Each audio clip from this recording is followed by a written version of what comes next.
Et bon, Jamie Guissard, on va se faire le débrief de ce FC Nantes OGC Nice, bien sûr, avant toute chose, bien évidemment, le partenariat avec Aloura Shop. 10% sur tout le site internet, tous les liens sont dans la description. Nouveautés, déco, slip, sweat, t-shirt. Tu peux avoir toute cette réduction avec mon code promo TonySa10 sur le site internet Aloura Shop, mon partenaire, où les liens sont dans la description. Et on rentre directement dans ce débrief du match avec une composition très surprise pour ma part, de la part de DJ Digard. Hein, je me suis dit, BK en piston, Youssouf Ndaychimiye, milieu de terrain, sachant qu'il est polyvalent, hein, il peut jouer autant défenseur central que milieu de terrain défensif, c'est vrai, mais on a eu l'habitude de le voir plus souvent en défense centrale où il a été très très bon. Donc pourquoi pas réitérer l'expérience. Je sais, je l'ai mal dit, mais je suis énervé, donc ne me saoulez pas. Barclay, je l'aurais plus vu ailier que milieu de terrain, et Thuram placé, ailier gauche.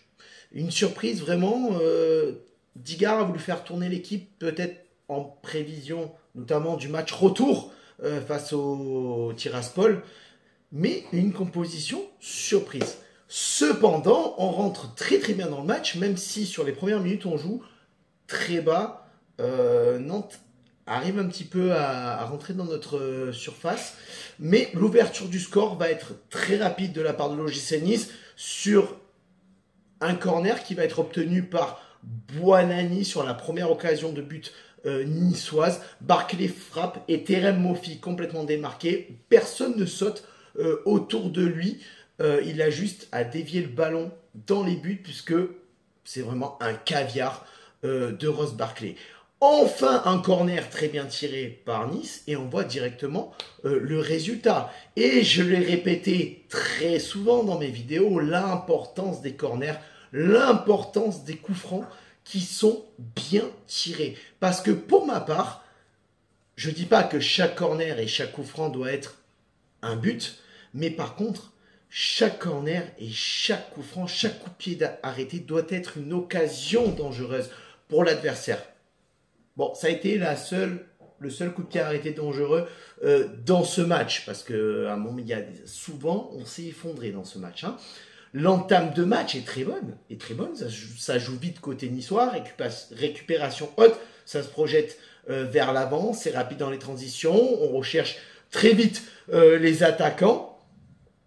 On voit aussi l'importance du placement des joueurs avec et sans le ballon. Il y a du mouvement, les placements sont bons, il y a du choix dans la disponibilité des joueurs, il y a une justesse qui est très propre dans les décisions. Et on se fait enculer 2 fois dans ce match. Non, mais ça y est, les 7 secondes où ta vidéo elle n'est pas monétisée, elles sont passées. Mais il y a 2 fois on se fait enculer dans ce match et la première fois elle est là. Bon, on se fait même enculer 3 fois, mais bon, là, il y a eu une fois où il y a eu de la vaseline, tu vois. Tout bascule en 3 minutes. Un but nantais, un penalty, et j'ai envie de te dire comment se saboter le match en 3 minutes. Comment saboter tous les efforts qu'on a fait en 3 minutes. Pour ma part, le but nantais, il est logique. Il est logique, c'est dans un temps fort. Ça fait 2-3 minutes un petit peu qui nous accule dans notre camp, qui nous pousse. Donc, nous, on recule, on se laisse un petit peu envahir par les résines nantaises, on va dire. Et ensuite, donc égalisation nantaise, et ensuite le penalty 2 minutes plus tard, loupé par Ludovic Blas. J'ai envie de te dire, chais pour le penalty qui n'était pas valable lors de la Coupe de France l'année dernière. Donc ça s'appelle un retour de karma. Bon, certes, ça nous a pas fait gagner le match quand même non plus, hein, mais bon, chais quand même, j'en ai rien à foutre, j'ai envie de te dire. Donc voilà, on s'est effondré en l'espace de 5 minutes. Et j'ai envie de te dire, en ce moment, vraiment, hein, je l'aime beaucoup, je l'adore, c'est un de mes joueurs préférés. Mais vraiment, Dante, en ce moment, t'enchaînes les mauvaises décisions. Tu enchaînes les mauvaises décisions qui nous coûtent très cher. Le penalty, il est pour toi.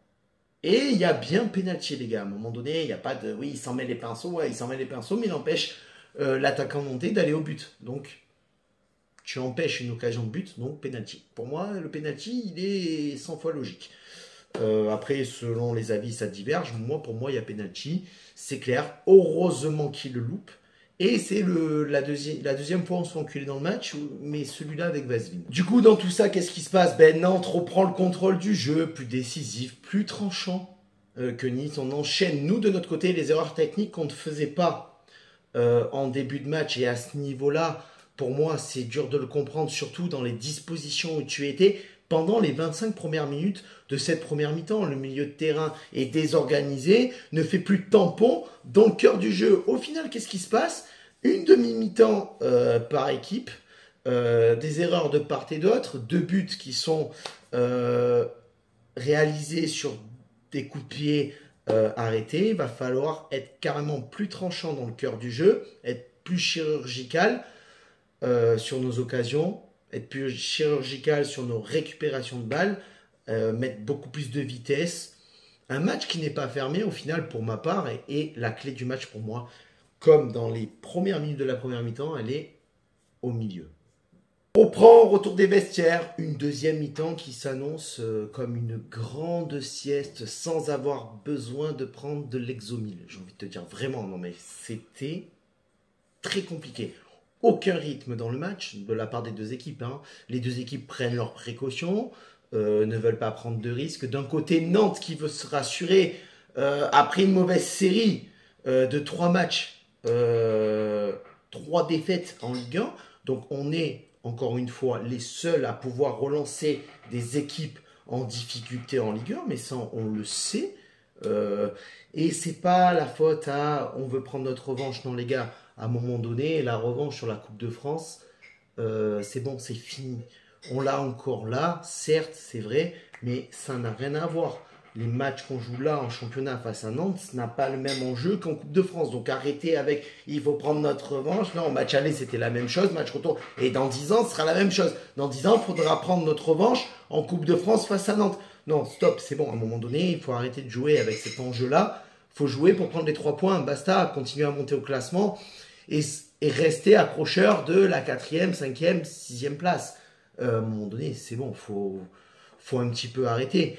Nice, qui enchaîne les matchs, c'est vrai, avec la Conference League, mais enfin les gars, c'est quand même votre boulot. Donc le rythme, les enchaînements de matchs, certes, c'est fatigant, mais vous avez des équipes médicales derrière, vous avez des kinés, vous êtes entouré. Donc au bout d'un moment, allez, stop les excuses, allez chercher des résultats, et c'est pas comme ça qu'on va devenir un grand club. C'est qu'à chaque fois qu'on est en difficulté ou qu'on a du mal à jouer, on cherche des excuses. Non. Oh les gars, vous êtes entourés par un staff. Moi, quand j'ai pas envie d'aller bosser, tu crois que je suis entouré? Non. Non.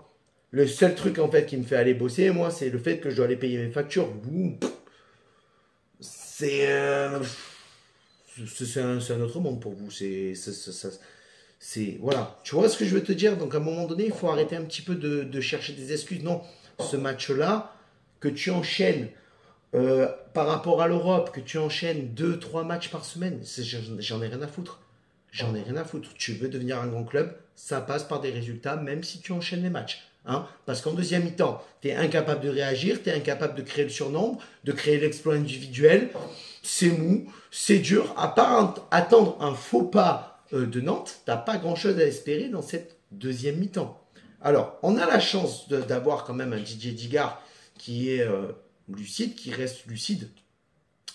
Il fait des changements, il apporte un peu de fraîcheur, un peu d'expérience. Nice qui pousse, sans forcément faire la différence, mais on va marquer le deuxième but. On va être libéré par Youssouf N'Doye, qui va marquer son premier but sous les couleurs de l'OGC Nice. Donc, certes, c'est vrai, une composition qui est très couillue de la part de Didier Digard sur ce match, mais des remplaçants qui apportent quelque chose, encore une fois, un coaching gagnant, certes, de Didier Digard. Le match est différent quand Laborde rentre, quand Ramsey rentre, dont je répète l'importance de Aaron Ramsey dans l'équipe pour moi. C'est une excellente recrue. Alors, il nous a fait son caca nerveux post-Coupe du Monde, c'est vrai. Mais moi, je trouve que l'équipe ne joue pas pareil quand Aaron Ramsey n'est pas là. En pensez ce que vous voulez, les gars. Ça peut être débat. On peut en débattre dans l'espace commentaire.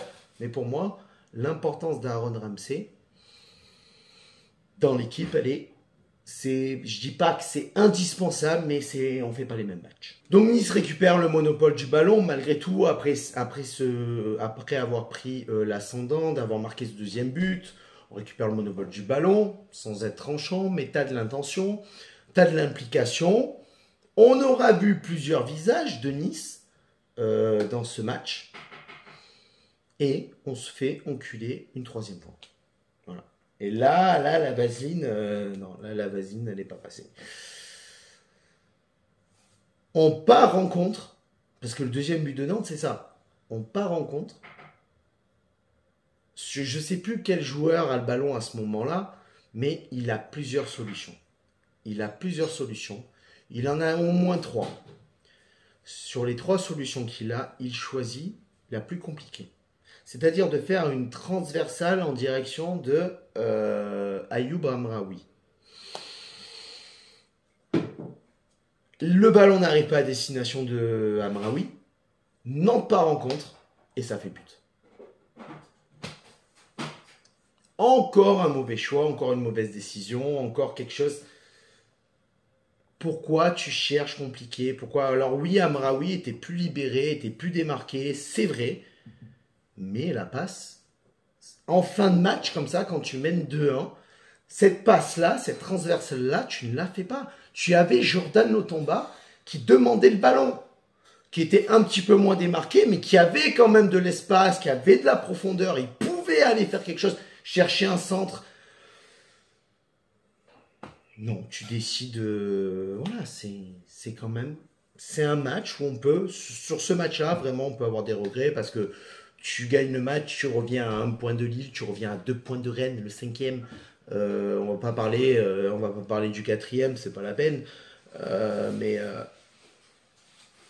ça va être dur, les gars, d'aller décrocher l'Europe cette saison. Je te le dis, hein, vraiment, mis à part une victoire en Europa Conference League, je suis pas sûr que sur le long terme, jusqu'à la fin du championnat, on tienne ce rythme-là. Alors oui, encore un match sans défaite, encore, on continue notre série d'invincibilité, mais comme je te l'ai dit dans une vidéo précédente, moi, une invincibilité où tu enchaînes que des matchs nuls, ça m'intéresse pas. Je préfère à la limite perdre 2-3 matchs et enchaîner 5-6 victoires derrière, très clairement. À voir. Sur sa mini-carte, c'est la fin de ce débrief. Relativement déçu de l'issue de ce score, parce que j'aurais espéré mieux, mais bon. Déjà, on perd pas. Je dis pas que c'est bien. Je dis pas que j'en sais, en fait, j'en sais rien. Je pense que je suis plus assez naïf pour avoir un point de vue sur l'OGC Nice actuellement, mais bon, ça reste. Je suis un peu remonté quand même, mais bon, on perd pas. Sur ce, ciao, viva la Bayeta et Sissa.